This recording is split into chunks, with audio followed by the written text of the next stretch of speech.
काकीकडे जायचंय ना मला तिथं आपण काल गेलो होतो त्यांच्याकडे काल नव्हतं गेलो का आपण मंदिराच्या तिथं शॉपमध्ये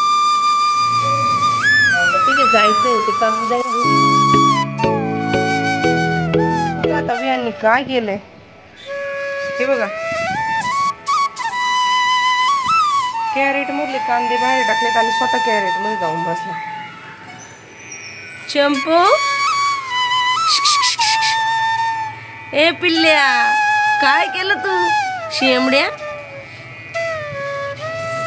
कशी करते मी रोज गॅलरी क्लीन आणि आज कशी करून टाकली गॅलरी तू किती सर्दी झाली चल इकडे नाक पुसून घे चल हे बघा दोन्ही कॅरेट मधली खेळणी आणि कांदे सगळं गॅलरी मध्ये टाकून दिले आणि स्वतः कॅरेट मध्ये जाऊन बसले तिथे कपडे वॉश इकडे खाली एक बादली कपडे वरती पातळ कपडे इकडे बेडशीट आहे परत इकडे एक बादली कपडे हे सगळे कपडे वॉश करायचे आणि त्याच्यामुळे विहान गॅलरीत होतं तर मी तेवढा बाजारा केला तिकडे गॅलरीत काय चाललंय आज आहे रविवार मी बनवते खिचडी आणि याला सांभाळायला अजिबात वेळ नाहीये तर हा कार्टून काय करतो पिल्ल्या तू काय करतो बाळा झाकण नसतोय आणि इकडे मी बनवते साबुदाण्याची खिचडी इकडे तेल गरम केल्यानंतर लक्षात आलं बटाटा टाकायचा राहिला आणि साबुदाण्याच्या खिचडीला बरेच जण बटाटा उकडून घेतात पण मी बटाटा उकडून घेत नाही मी कच्चा बटाटा घेते त्याच्या अशा पद्धतीने सगळी साल काढून घेते म्हणजे याची मला काढायची आहे अजून आणि मग ते एकदम बारीक बारीक कट करते आणि एकदम कमी गॅसवर तेलात हा बटाटा शिजवते आणि त्याच्यानंतर मग मी साबुदाण्याची खिचडी बनवते अशी खिचडी तुम्ही पण एकदा करून बघा खूप छान लागते नंतर मी आता खिचडी करून घेते बियाण डब्बा घासतोय तोपर्यंत आणि इकडे कपडे वॉश केले तिकडे आहेत सगळे माझे कपडे इकडे सगळी बियांचे कपडे तिकडे बेडशीट पडलीत गॅलरी वगैरे क्लीन करायची आहे अजून फरशी वगैरे पुसायची आहेत संडेचं रुटीन खूपच दाखवणं म्हणजे इम्पॉसिबल आहे कारण की संडेला भरपूर कामं असतात दळणांपासून सगळीच तर आता ती सगळी कामं करून घेणार त्याच्यानंतर आम्हाला जायचं आहे बाहेर गेल्यानंतर आम्ही कदाचित जाऊ स्वामी समर्थांच्या मंदिरामध्ये आणि तिकडे काम आहे ते काम करणार आणि मग ते काम करून झाल्यावर मंदिर समोर होते मग मंदिरात पण जाऊन येणार आहे आणि संध्याकाळी एका मैत्रिणीने पण बोलवलं तिच्या घरी मूर्तीची स्थापना आहे तर मग तिकडे पण जायचं त्याच्यामुळे मी सगळी कामं आता पटपट आवरून घेणार आहे तर व्हिडिओ कंटिन्यू बघा चला तर बोलते नंतर ए बाळा काय करतो अरे बापरे माझं बाळ लई मदत करायला लागले मला दोरी नाही ती रिंग आहे रिंग हरवू नको हा ती अशी लावून नीट अशी लावून ठेवायची काढायची नाही आणि भांडे धुवायला इथेच वॉश करायची बरं का तिकडे जायचं नाही बाथरूममध्ये त्याला नळ चालू करता येत नाही इकडे लांब येतो तो बाथरूममध्ये घेऊन जातो एक भांडं वॉश करायला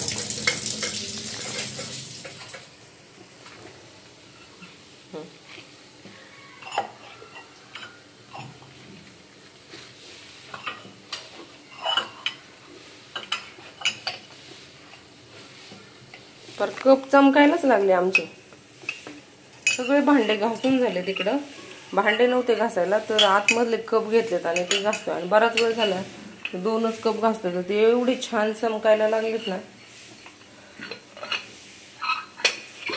तर आता अशा पद्धतीने खिचडी शिजत आलेली आहे आणि हिरव्या मिरच्या मी नेहमी वाटूनच घालते पण आता जेव्हापासून विहान तिखट खायला लागलाय तेव्हापासून हिरव्या मिरच्या मी कापून घालते कारण की घरात जर लहान मुलं असतील तर अशी कापून मिरची घातली तर ती मिरची बाजूला काढून मुलांना कुठलीही गोष्ट खायला देता येते पण तेच जर मिरची वाटून घातली असती तर मग कदाचित त्याला जर सपोज तिखट लागलं तर मग त्याने ती खिचडी खाल्लीच नसती त्याच्यामुळे मग मी सध्या अशा पद्धतीने मिरची वाटूनच घालते आणि बटाटा मी कधीच उकडून घेत नाही तर हा बघू शकता मस्त असा तेलात शिजवून घेतला बटाटा आणि मिरची मस्त छान तळून घेतली आणि त्याच्यानंतर त्याच्यात ही साबुदाण्याची खिचडी बनवली अशी खिचडी पण चवीला खूप छान लागते उकडलेल्या बटाट्यापेक्षा एकदा नक्की ट्राय करून बघा अजून याला छानशी वाफ घ्यायची त्याच्यानंतर खिचडी मस्त होते इकडे बनवलेलं आहे शेंगदाण्याचं बेसन,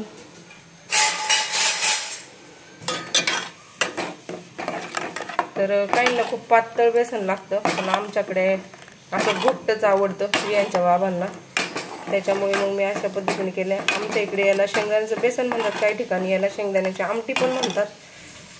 तर अशा पद्धतीने झालेलं आहे. याला उकळी घेऊन हे बंद केलेलं आहे. चला तर आता आम्ही हे इकडे नाश्ता करते पिल्लू, आणि आता मी किचनची फरशी पुसायची ठेवली आहे. इकडं जर हॉल बघितला तर हॉलची फरशी वगैरे सगळं पुसून घेतलेलं आहे, बेडशीट वगैरे टाकून घेतलेले आहे. त्याच्यानंतर आता किचनची तुम्ही इग्नोर करा. आणि इकडे बेडरूम पण बघू शकता, बेडरूम पण पूर्ण क्लीन करून घेतले. आता राहिली किचनची फरशी पुसायची, पण आता आधी आम्ही आता खिचडी वगैरे खाऊन घेणार आहे इथेच किचनमध्येच बसून, आणि त्याच्यानंतर मग ते सगळा पसारा आवरणार मी किचनचा. इथून पुढचं रुटीन जर पॉसिबल झालं तर नक्की तुमच्यासोबत शेअर करते. ब्लॉग नक्की कंटिन्यूअस करा. माझ्याकडे खिचडीचं कढई ते गरम आहे. चला तर आता हे सगळे कपडे सुकायला घालायचे. अजून एक बादली तिकडे ड्राय बाल्कनीमध्ये. कपडे सगळे सुकून झाल्यानंतर परत भांडे वगैरे लावायचे, हे करून घेते आणि त्याच्यानंतर बोलते. फायनली सगळी कपडे वॉश करून झाली, आणि ही अशा पद्धतीने मी आता ग्रिलवरच टाकली आहेत, कारण की वरच्या दोऱ्यांवरती सगळी बियांची छोटी छोटी छोटी छोटी कपडे टाकली आहेत. आणि इकडे सकाळी मी तुम्हाला दाखवलं ब्लॉगमध्ये बियांनी कसा पसारा करून ठेवला होता. आता तो सगळा पसारा पण झालाय क्लीन. आता हे कपड्याच्या बादल्या वगैरे ते सगळं तिकडच्या गॅलरीमध्ये उलट टाकणार आहे. बाहेर मस्त ऊन पडले, आता 12 वाजलेत जवळजवळ, आणि आता जायचं आहे बाहेर. 1 वाजता मंदिर पण बंद होतं, आणि जे काम होतं ते काम करायला पण 12 वाजता जायचं होतं.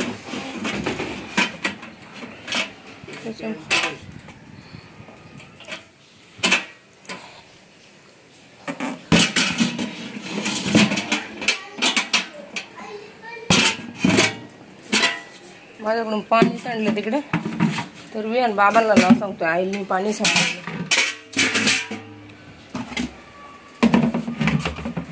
तरी अजून ही बेडशीट वगैरे वॉश करायचे राहिले. इकडे सगळे जे पुसायचे वगैरे कपडे असतात, आपलं काय म्हणतो पाय पुसणे वगैरे, ते सगळे वॉश केले. तिकडं नेहमीप्रमाणे झाडांना पाणी घातले.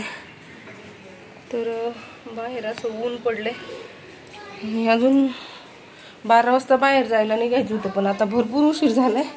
आता तरी 15 मिनिटात आवरण्याचा प्रयत्न करणार आहे. अजून हे किचनवरचा सगळा पसारा आवरायचा आहे, आणि त्याच्यानंतर मग हे थोडेफार भांडे वगैरे आता जेवणाचे पडतील ते घासायचे. ही सगळी कामं करून मग नंतर बाहेर जायचं. आता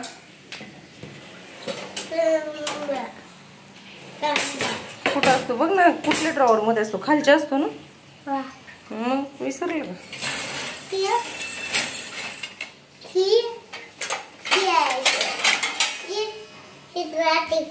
आता आमचे महाराज आलेत आंघोळ करून.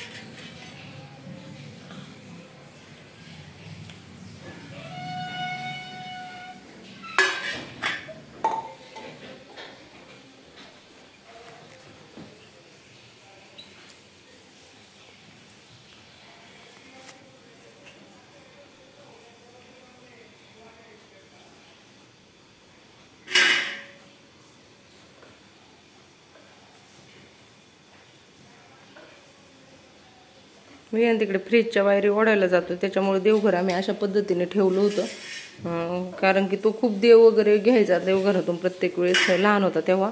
आता ती देवघराची जागा पण चेंज करायची, पण देवघराला अशी व्यवस्थित जागाच नाही आहे, त्याच्यामुळे मग तिथेच ठेवले देव.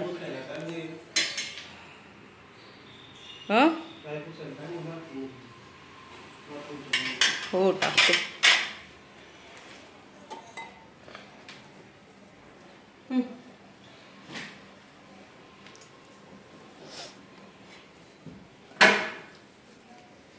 देवघर पण घासायचं पण ते खूप जड आहे, त्याच्यामुळे मला नेताच येत नाही तिकडे ड्राय बाल्कनीत. आणि असं सुट्टीच्या दिवशी वेळच मिळत नाही, भरपूर कामं असतात. आता एखाद्या दिवशी ते देवघर पूर्ण क्लीन करायचंय.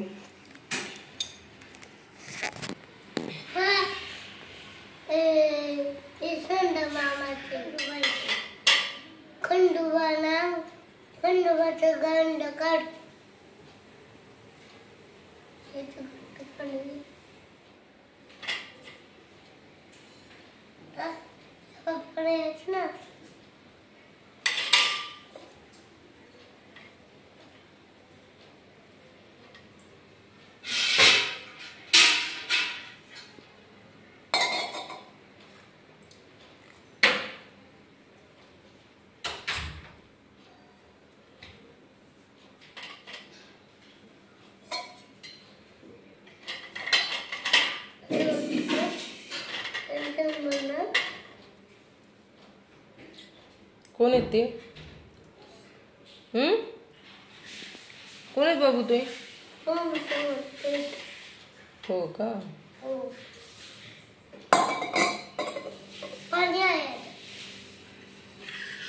ते बाजूला ठेव, ते पण बाजूला ठेव. ते दोन दोन का वरती ठेवले ते दे ठेवून आतमध्ये ड्रॉवर मध्ये ठेवून दे, देवघराच्या ड्रॉवर मध्ये दे ठेवून दे.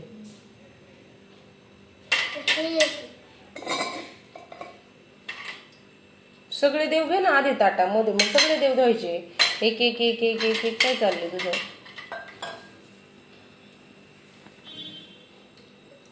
बच्चा सगळे घे ना देव.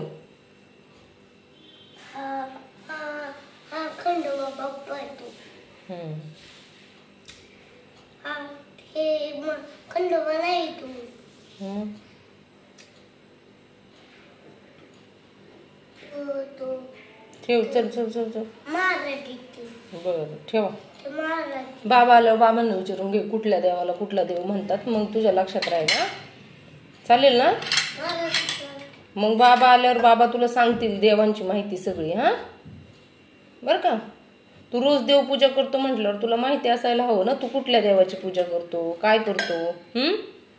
नुसतंच पूजा करतो. यांना स्वामी समर्थ माहिती आहेत आणि अजून खंडोबा माहिती आहे, बाळकृष्ण माहिती आहे, माऊली माहिती आहेत, संत तुकाराम माहिती आहेत, हनुमान माहिती आहेत, गरुड देव माहिती आहेत. बरेचसे देव यांना माहिती आहे, कारण की तो प्रत्येक सुट्टीला बऱ्याच वेळा मंदिरात जायचा. म्हणजे आमच्या घराच्या आसपास जे मंदिरं आहेत त्या मंदिरांमध्ये आम्ही त्याला घेऊन जायचो. त्याच्यामुळे त्याला देवांची नावं बऱ्यापैकी माहिती झालेली आहेत. म्हणजे त्याच्या एवढ्या लहान वयात देखील. बच्चू घे ना पटपट, चल आपल्याला जायचंय ना बाहेर. परत मंदिर बंद होईल 1 वाजता. आवर 12:30 वाजलेत.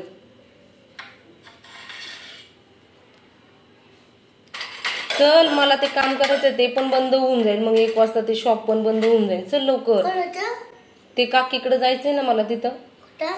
आपण काल गेलो होतो त्यांच्याकडं. काल नव्हतो गेलो का आपण मंदिराच्या तिथं त्या शॉप मध्ये? हा मग तिथे जायचंय. ते काकी जाईन घरी मग जेवायला. चल आवर लवकर. त्यांनी आपल्याला 12 वाजता बोलवलं होतं. आता वाजले किती बघ? 12:30 वाजले. चल अजून खिचडी ते खायचंय.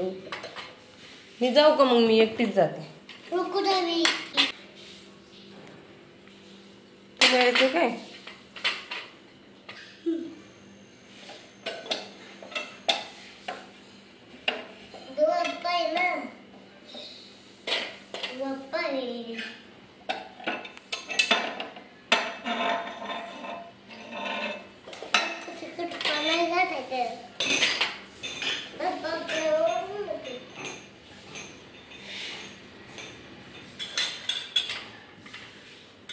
मिया नावर दे ठेवून. आता चल सगळे देव स्वच्छ हे कर आणि ठेवून दे. आणि मग गंध वगैरे लावायचा, पाणी तुळशीला घालायचं. आवर पटपट. रोजच्या सारखी नको बसलो देवपूजा करत. चल आता तू किती रोज पूजा करतो का नाही 1.5 वर्षाचा असल्यापासून, मग आता तुला कमी वेळ लागायला पाहिजे ना देवपूजा करायला. ते नीट ठेव, देवाचं वस्त्र नीट ठेव. चल ते नीट ठेव ना पहिलं, देवाचं खालचं ते टाकलेलं नीट कर. बाबा थांब थांब, हे बघ ना खाली आलं ना सगळं, खाली आलं ना, आणि हे चेंज करायचं असतं. चल उद्या चेंज कर आता.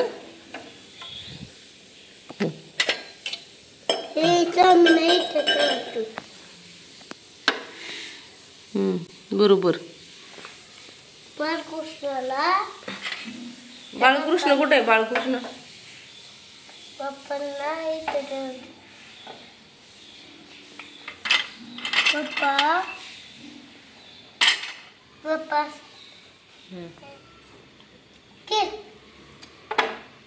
शेजारी ठेव त्यांच्या. बाबा आलं देवांचे नाव विचारून घेतो.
बाबा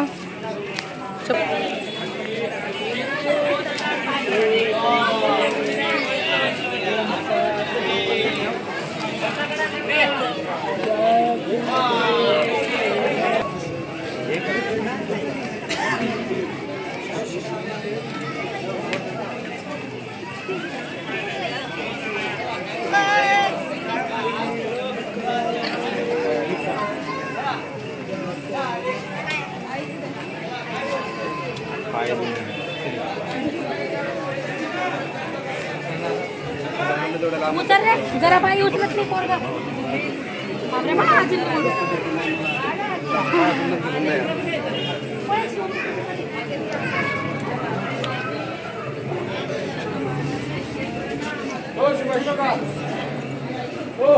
आलो तुम्ही डबा पूजा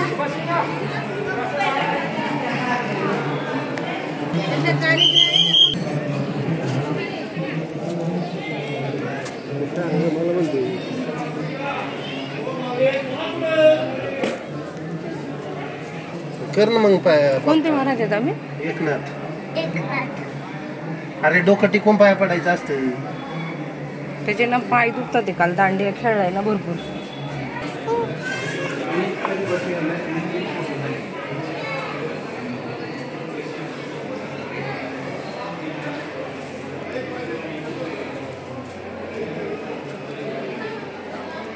आज गर्दी नाही एवढी है ना.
Manawian.